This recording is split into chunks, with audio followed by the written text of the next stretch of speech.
Can't really stop adapting, and the Bellona for maniaKK was really solid as well. It's something that he hasn't really ran that much in Season 5 necessarily, with so many spicy flavor of the day picks coming out.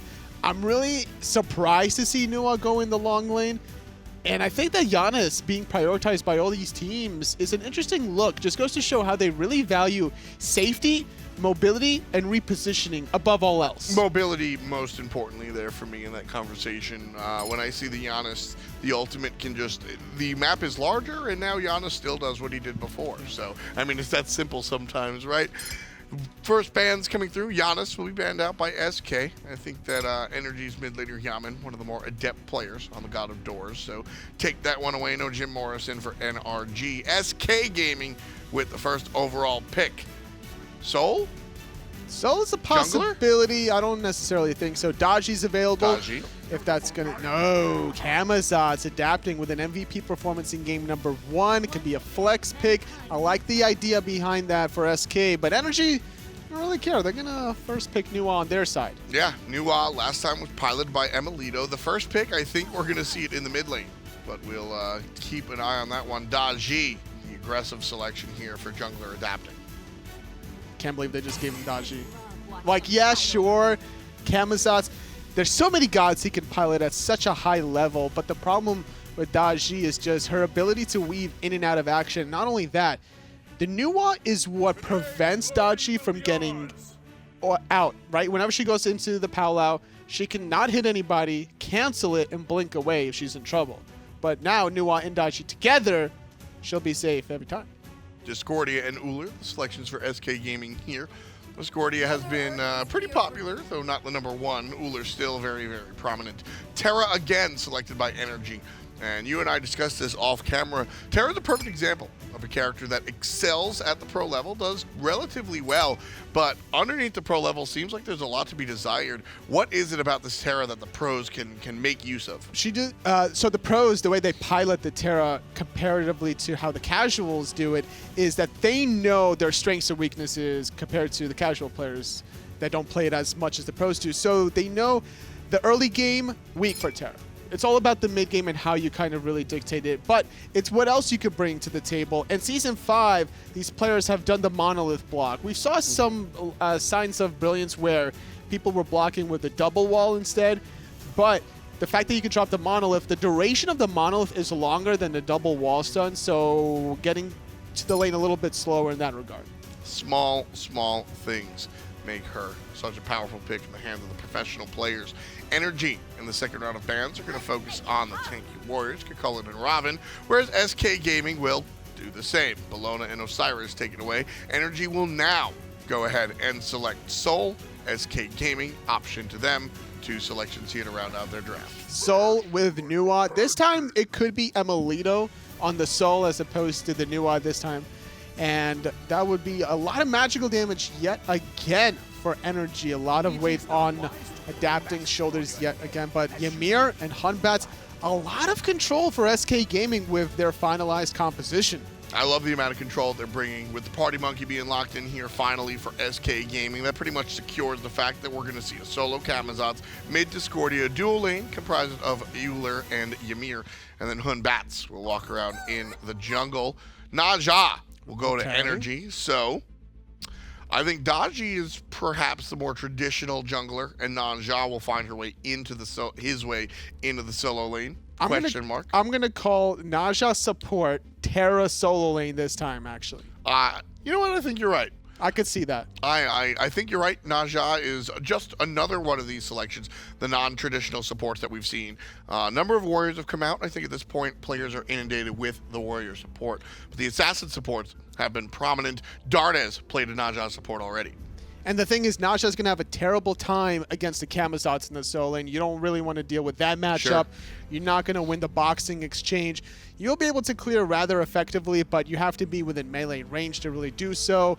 If I'm maniaKK here, I'm going to play the Zayla game and just wait to the mid to late game. I love the Naja selection. The ultimate's going to allow Naja to flicker wisp somebody in and out of the match, mostly Hunbatsinator. I'm looking at taking him out before the ultimate comes out, take him to the sky and bring him to the ground, but take us to the game. Finch and aggro. Thank you, Tom. Thank you, Tolly, for taking us through those picks and bans. It is Finch and Aggro here. For Game 2, we're going to be taking a look at NRG up against SK, and already some spicy picks. Where's this Naja going? I think it might be in the solo lane. I mean, Deathwalker played Naja solo earlier on this week, and usually when one very successful team tries something out, another one may want to give it a shot themselves. As I mentioned, NRG up against SK here, a team that's really looking pretty good, firing on all cylinders against a team like SK that's been struggling so far. This is your opportunity to try stuff out. Nuwa ADC, good enough, apparently. Will Naja solo or Naja support, wherever it's going to go, be enough? We'll have to wait and see. And this is kind of scary, really. This NRG roster got a lot of priority picks. We've talked about how strong this Daji is. They have the Terra as well to go along with it, which you've seen is so strong at this high level. But we want to know, did that picks and ban phase win you over, or do you think maybe SK is going to be able to pull it out? Make sure you vote there and mix your chat so we know who you think is going to win the game. I really feel like NRG could have picked Opwash and would still win that mixer poll. I'm going to be honest with you. I'd be shocked if SK even comes close to how many people think NRG is going to win this game. That's fair. A lot of them probably just going to auto-pick NRG when they see that they're up there in that fan vote. So yep, I agree. NRG is very popular amongst our team for good reason. That's what I was telling Tom. I think that I think it was Tom or Graham. I can't remember which one, but I think that SSG, you can pencil them in to winning every poll the rest of the year. Yeah. It doesn't matter who they're against, what the odds are. As long as Barra and Jeff are there, they're probably going to be favored to win. NRG probably going to be favored to win here based on how strong this roster is looking, but SK Gaming have a strong roster themselves. I mean, they've got the Camazotz, so they took first pick here along with the Unbot, so it is going to be Ducky taking that Camazotz over into solo, which you've seen do so well with all the sustain that Camazotz has in his kit, and then Faeles will have that big Fear No Evil ultimate from the jungle to try and disrupt. So again, it is the Nuwa ADC, even though Sol is a traditional ADC in a lot of ways, Nuwa's a traditional mid laner in every way.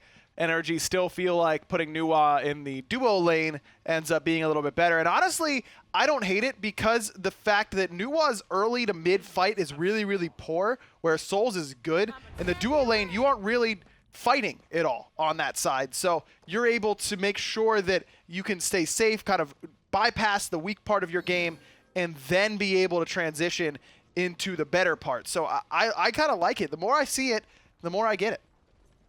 Nuwa going to be going with Yammyn one more time in that mid lane. We got to see close up in person of what it is that makes this Terra pick so strong, and she was able to hold back the minion wave, but as predicted, NRG are the ones that come out heavily, and you all's poll there at home. 92% of y'all think NRG is going to be able to take it in Game 2. SK Gaming, I'm sure, would love to prove y'all wrong, and they're going to make their attempt right now as EmilZy just tries to defend his own purple buff up against the invade from SK. Did he get that? EmilZy must have gotten it because Badgah didn't pick it up. Now Emil and Yammyn boxing it out with Lawbster and Faeles. One getting very low. It's emilitoo. He's 1 HP trying to use the red buff to juke around, but Yammyn already picked up the first blood. Faeles finally finds it, but not before his own teammate died. That was all he needed to juke around for, was just long enough to not be the one that ends up giving up first blood. Yammyn could be in trouble. Sprint comes out from Badgah. Doesn't land that second ability, so Yammyn's going to be able to continue the jukes for now. Only one Marine Hand needed. Badgah trusts him to pick it up, so he backs up. And Faeles also finds Yammyn. Good start for SK here. Funball's in some trouble here, Finch. I mean, he got poked out pretty heavily, but yeah, Ducky fighting the solo kill on a maniaK, that's big. maniaK just never hitting level 2. An odd start, coming back to bite NRG. SK a little bit more prepared this time around than they were in Game 1. And this is what we were talking about that NRG have the chance to do here is give a couple of new tries a start. And this is what NRG, I feel like, have always done. They've very much been innovators and at the forefront of these new metas. So they're giving a couple of different tries out here against some SPL caliber teams, or some, obviously SPL caliber here with SK Gaming. And this time, SK were a little bit more prepared for it. Punish them. They get 3 kills early on, 2 onto Faeles here on that Unbots. That's huge, giving Faeles a lead, because honestly, despite him falling behind at XP, that was really more map dependent, that the whole map was falling behind for SK in Game 1. Really, I feel like Faeles' scoreline looked pretty good. He was able to be at least semi-effective in that game. So getting him a lead is certainly a good look, especially on one of his most comfortable picks. This Camazotz in Naja, though, man, that's a really tough matchup, I feel like, for maniaK, just because of how heavy the poke is going to be. Normally, the poke from Camazotz solo isn't as relevant because you're hitting a warrior who's got some serious sustain. Naja's got good sustain with the Flaming Spear, but doesn't have that innate warrior stats. Those Vampiric Bats are going to be chunking pretty heavily. This time, SK Gaming do come over and pick up the purple buff, so we can say for sure they dropped that one. Want to point out as well, maniaK, it looks like trying to stay alive, did use the sprint, so for another 30 seconds, that won't be available to him. And Faeles is over here in that solo lane, but so is adapting this time. So they'll have a chance, if they want to duke it out, to at least make sure it's an even 2v2, as already Ducky's level 4. Yeah, adapting a little bit behind, but does have the purification beads compared to Faeles' blink, so more aggressive is the option for Faeles. I like that, but yeah, has to be careful about that dodgy Powwow pull in because Hunbat does not have a CC immune ultimate. That's really kind of been the rule of thumb, is if you got a CC immune ultimate against dodgy, and that's really the primary CC, then you can afford to pick up blink at level 1 instead of the purification beads. I don't mind Faeles going for the more aggressive route. I think that SK trying to get off the ground rolling here is a good strategy to try and combat how well NRG played in the last game, but it's also a risk because if adapting can punish you multiple times before you hit level 12, that's also a good way to fall behind. Speaking of falling behind, this one's still very, very close. Despite those 3 early kills, SK couldn't quite translate that into any kind of big early lead. And often those first kills, it is hard to do that here on Season 5. But also NRG, of those 4 kills that happened, the one they got was First Blood. So that does mitigate some of that early loss to help out a little bit too. Wasn't enough to keep Yammyn ahead in XP though, even though Yammyn killed Lawbster for the First Blood. Still, Lawbster who hits level 5 first by a decent margin actually, because he's already hit level 6, where Yammyn's still sitting at level 4. So pretty sizable lead right now for Lawbster in the mid lane. That is going to be where SK Gaming have their lead off that early start that they got. How well can Lawbster translate that into the rest of the game is going to be the question for him. On Discordia, he has a chance to do it with her passive, with that extra power that she's able to provide. It's so strong. The apple in these tighter jungle corridors that we have here in Season 5 is strong as well. So Lawbster certainly has the opportunity to do it. Yammyn under a little bit of pressure. Faeles going to teleport forward, drops the ultimate. Right into Disapparate. Yeah, right into Disapparate. And Yammyn throws his ult for good measure, but didn't even really need it. Purple buff invade. Again, happening on this left-hand side. Badgah drops the ultimate. emilZy gonna miss the stun. Here comes the rotation in from adapting. Goes in with a Trickster Spirit. Pre-beads is a stun that wasn't coming. So he looks for Funball with the powwow.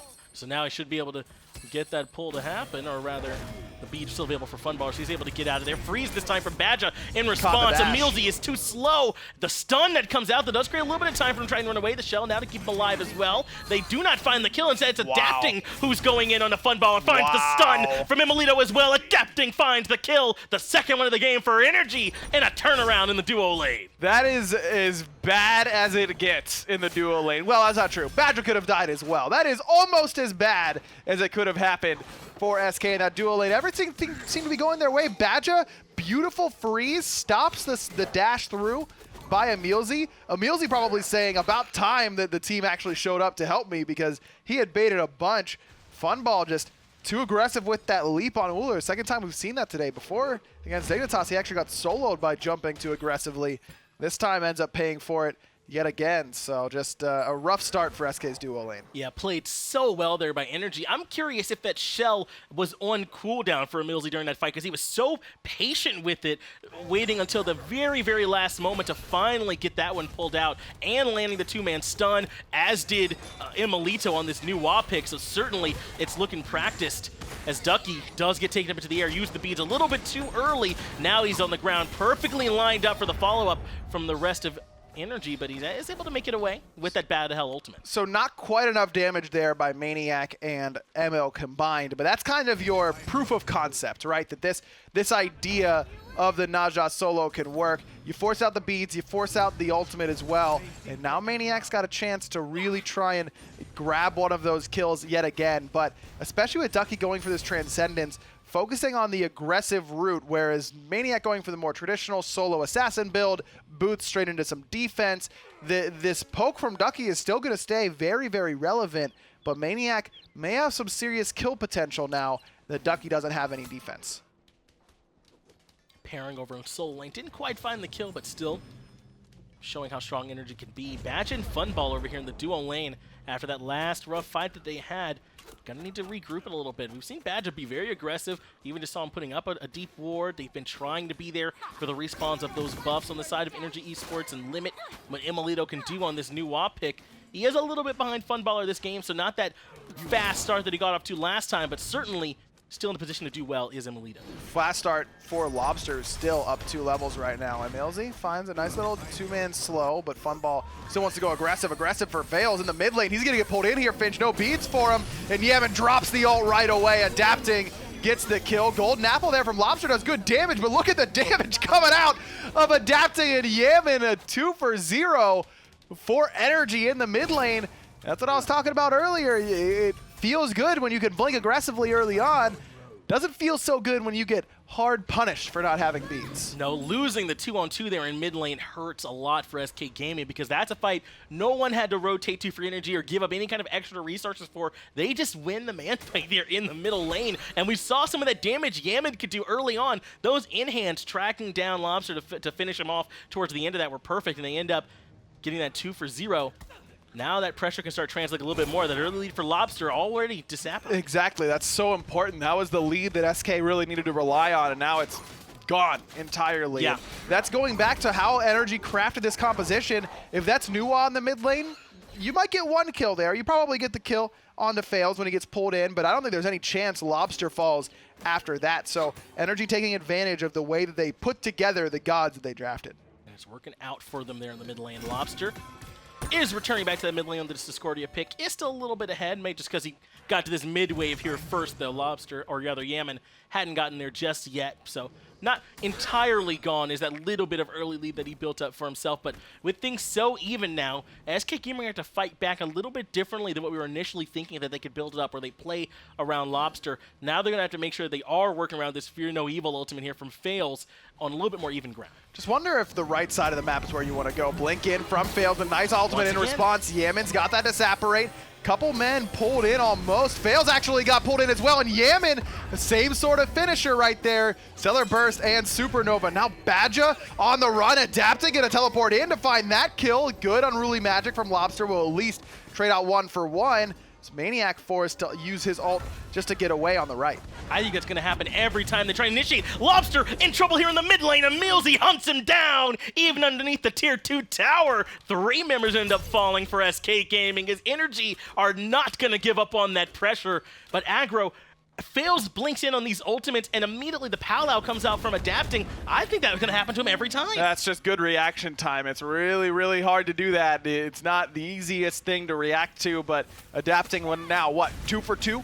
In that exact sort of situation, trying to surprise him with the Hunbat's ultimate, and it's really Faeles who ends up getting surprised in the end. Adapting's play right there is just beautiful, not only with the reaction time, but then hits all 3 members, pulls in Faeles, gets the kill there. Badgah forced to use his ultimate just to make sure he doesn't get pulled as well, and Lawbster has to beats, which opens up the door for him to get dove underneath a tier 2 tower by the rotation in from emilZy and Yammyn. NRG looking great, man. Yeah, their coordination is excellent. Yammyn's been perfect every single time. Yes, it is that, but it's hitting that full Supernova, and that damage is right there to follow it up every single time. Faeles falling a bit behind. He just now ticked over to level 9, so about a level and a half that separates him and Adapting on this Unbots and Dodgy respectively. So he's going to need to make sure that, like you were starting to hint at, and maybe find somewhere else to try and look for these initiations with that Fear No Evil. Could be that right-hand side, but maniaKK has finished off the Hide of the Nemean Lion. Left-hand side's kind of appetizing, but Emil has the beads, got the ultimate to delay himself up in the air to make sure he doesn't take any additional damage. But he's going to have that Warlock staff done pretty soon as well. Ducky gets hit by that ultimate, but he's already full HP, and maniaKK really just using that as a disengage tool mostly, trying to dissuade Ducky from going in, but it did force Ducky's ult, and now Adapting's going to get free reign to do whatever he wants. Ducky falls. Set up by maniaKK on that Naja solo. There just was no rotation. Way on the other side of the map was Faeles. So really all of energy could collapse onto them there by that around that Fire Giant buff where, yes, he took him up in the air to disengage, but also keep him locked in place for a while and give his team time enough to get closer in. That's exactly what NRG do, and they catch Ducky out. Adapting, coming around the back here. Watch out. Faeles going to be the target. He's already poked out pretty heavily. Adapting teleports forward. Nice ultimate response, though. Adapting has to use the beads and go up, and welcome back, Faeles. That's 1 kill. That's another kill as Lawbster didn't have the beads up just in time, or just didn't use them. Don't know if he got hit. He knew he got hit. Badgah falls to the rotation around the back from maniaKK, and a 3 for 0 in mid. Yikes.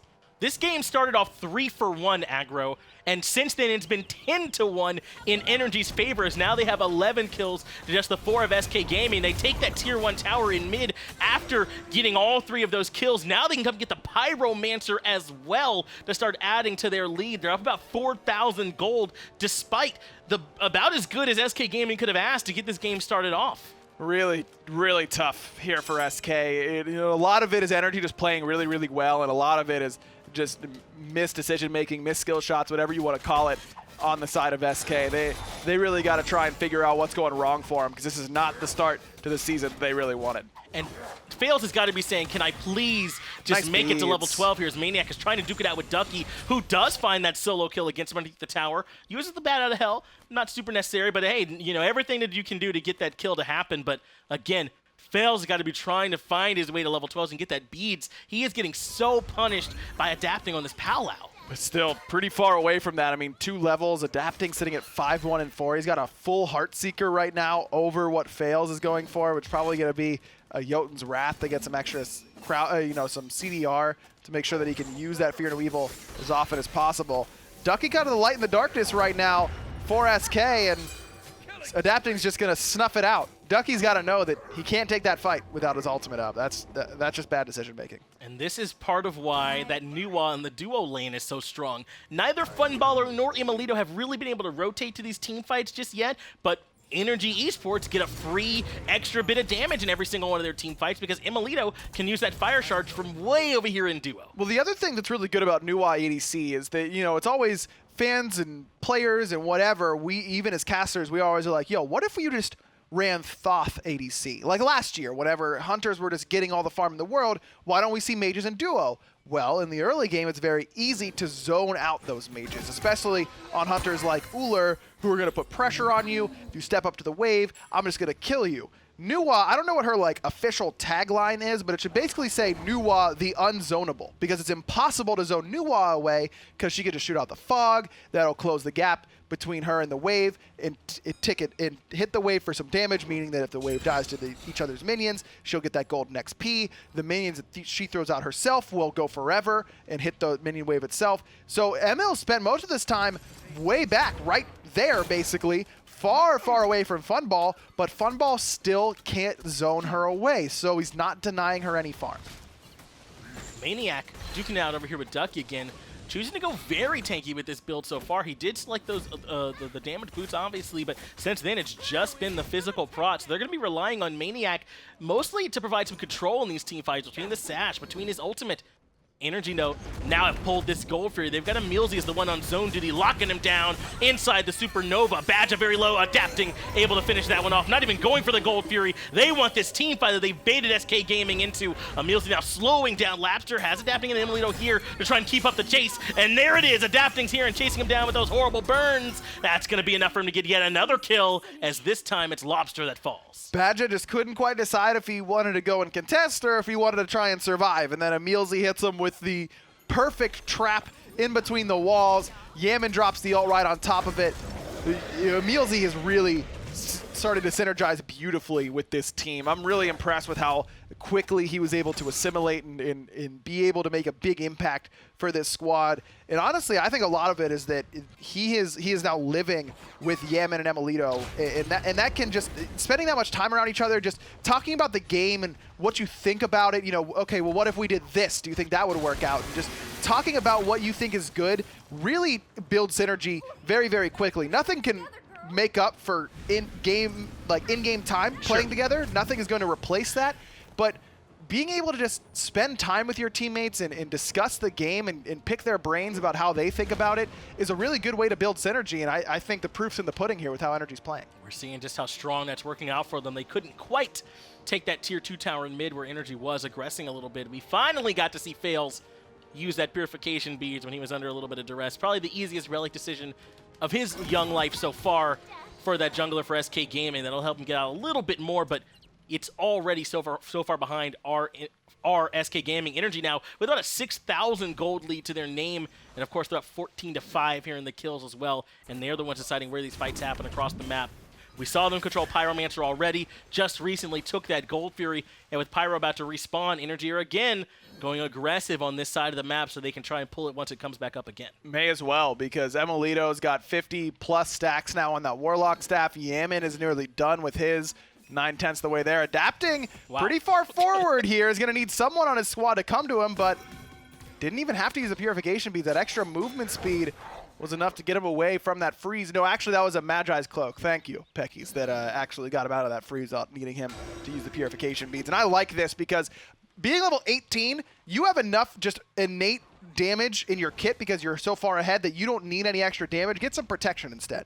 They've got damage onto this Fire Giant. It's down to half health already. Low is Yammyn on the backside, who doesn't have to back away. He's got Ducky chasing him down with that battle to help, and maniaKK was able to find Faeles as well. That's going to be the first casualty. Lawbster now has maniaKK chasing him down. We know he doesn't have that much damage, but as the Thorn's ticking, so he can return your damage to you. Adapting is the one that finds Lawbster, takes him out. Funballer now the next one that's low. Make it a double kill for Adapting. He finds Funballer. Adapting's still sticking around. He's very low, but knows Badgah doesn't really have any way to turn this one around. The rest of his team is zoning him out. He goes forward, is the one tanking the tower. He's still okay, gets out. Yammyn finds that kill. Full deicide for NRG. All 5 members still standing as the tier 2 falls. They can keep pushing right onto the Phoenix as well, and they do. Now, they don't have a lot of physical damage to bring down this Phoenix, but again, it's those Nuwa minions. Those contribute to your damage. And, oh yeah, they've got a soul this time around, so physical damage be damned. They don't need it. I'll shred this Phoenix regardless.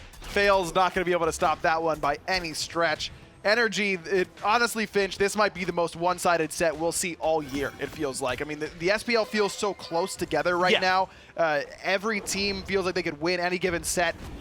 I don't know. I don't know how you could really think that SK has a chance in this one just because of how dominant NRG has looked against them so far. There's not a lot of signs of life from SK right now. Yeah, I mean, if there's going to be a place where we try and talk about where they can't come back, we haven't had a chance to see it yet, but Funballer's been pretty even with emilitoo, who right now is under a little bit of trouble from Lawbster and Badgah.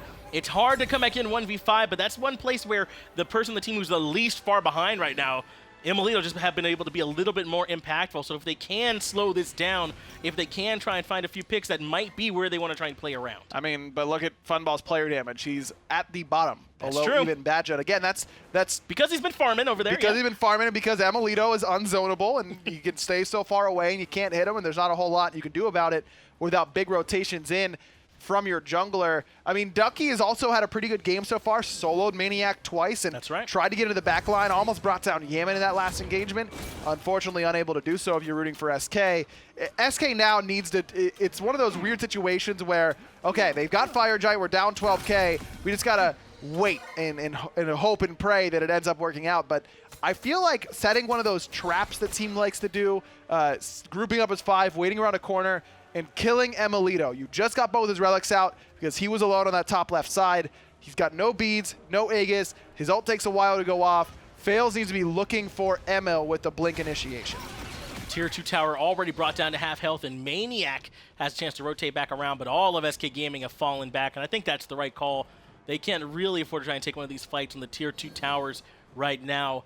SK Gaming, though, do have a lot of tools for this tower defense. Discordia can be very strong with, like we're seeing right now, her Strife, and she's able to do that from range. The Fear No Evil can be big for them as well, so it just depends on if maybe NRG come in a little bit too far, and SK Gaming can find the dream initiation, or counter initiation, rather, to try and set it up. But this is where it's going to happen, NRG push. Badgah doesn't even have a second relic right now. Had a chance to go grab one, but decided not to for some reason, so now it's pretty far behind. Ducky gonna go in, try and get some good poke damage, but forced to use the purification beads because of the sash in Badgah's from low. maniaKK. Badgah, no relic, would have saved him there. Adapting, notches number 11 as he's looking for more.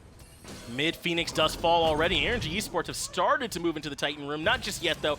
They recognize they still have a little bit more work to do. They come back towards this Phoenix on the duo lane side. Now comes the blink in. Now comes the Fear No Evil. They do bring very low EmilZy and Yammyn actually going back in with that Sacred Monkey toss, but not able to find it. Funballer gets taken down by Adapting. emilitoo finds Faeles. Even with that big initiation, they couldn't control SK Gaming enough. Ducky now is the one that's being slowed, being controlled, being brought down. Double kill for Adapting as they make their final push.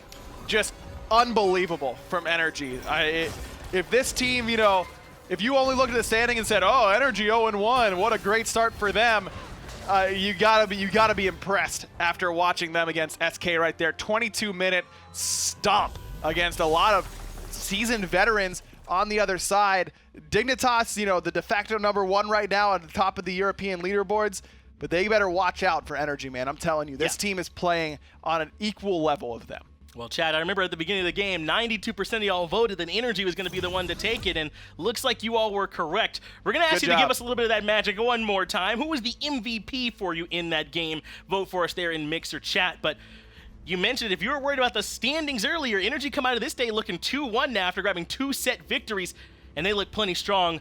Let's go ahead and get it back over, though, to Tom and Tolly to break it down. Full of it. Energy, that is. 2 wins today, and they're looking fantastic.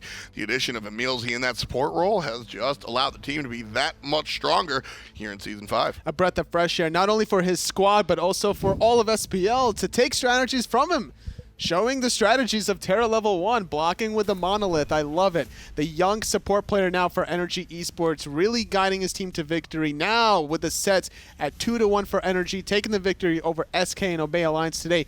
Looking really solid. Can't say the same, however, for SK Gaming as they fall to Dignitas and NRG, which is to be expected this week, but falling to mousesports of last week. I don't have much hopes now for SK Gaming because when you look at Dignitas and NRG, sure, SK Gaming likely to fall there, but if they're not going to be mousesports, who are they going to be? Well, it's not going to be NRG as we saw them take care of business today. And one guess for the MVP is too fast. Adapting is going to be your MVP. The jungler looked great on the Camazotz in game #1, and the Dodgy just still doing it. You're supposed to say too slow, Tom, Why? because that was too fast. Well, when it comes down to it, I mean, Adapting was doing it up high and even down low. Too slow.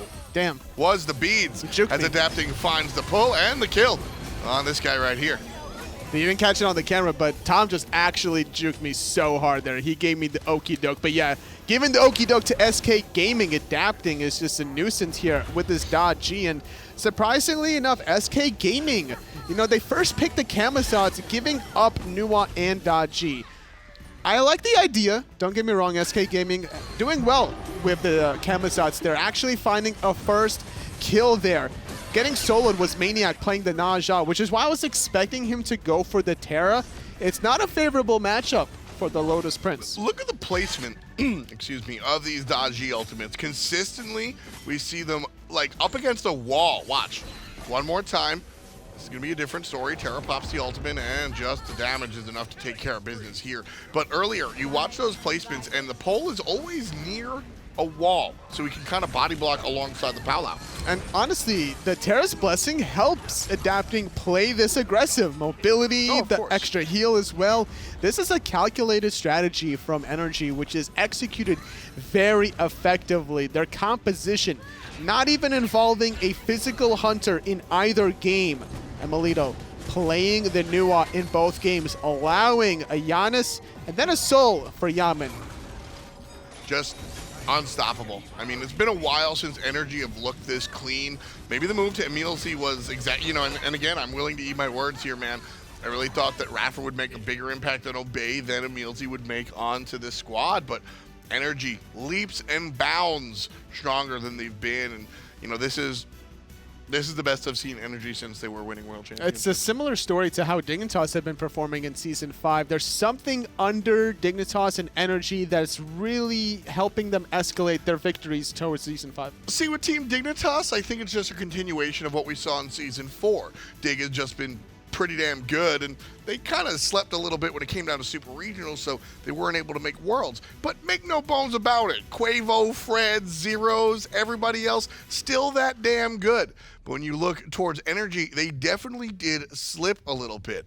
With EmilZy here and during season #5, certainly have looked a little bit stronger. That concludes us for Tuesday, but Thursday, later on, we'll see Rival and SK, NRG, and Obey. It is Thursday, isn't it? Oh, yeah, that's right. Europe is done. Week #2 of the SPL Europe has concluded. Yesterday was North America, but tomorrow we got 3 sets of North America as well. I'm really excited for the kind of actions that we're going to be seeing there.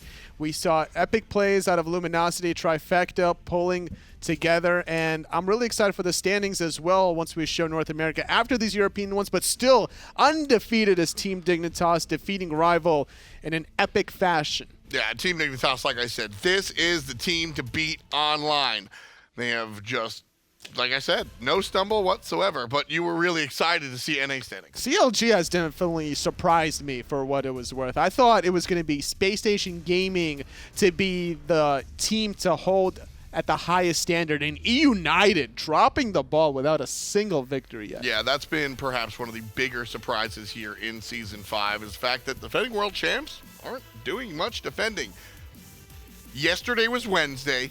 Today is Thursday. Tomorrow will be Friday, and eUnited takes on Splice. Luminosity has a doubleheader first up against Barracuda and the Bad Boys, and then later on, they'll take on Aurora and the rest of Splice. Got my days under control, and we've got the broadcast under control because we've got the games under control. It's Luminosity looking pretty damn good with Weekend. Not too shabby whatsoever. Surprising us all in week number 1, defeating eUnited, and also doing it in a surprising fashion with the Arachne. Yeah, a lot of interesting choices here throughout the first couple of weeks here at the Smite Pro League, and honestly, I wouldn't have it any other way. I think this is when Smite is most exciting, is when you're able to really play around with the positions and kind of execute whatever it is your team feels fit executing. And not just the Pro League, honestly. Even the weekend extended goes to the minor league. They've definitely been showing us a lot of interesting strategies and rotations. Europe on Saturday, we got the Smite minor league there, and then North America on Sunday.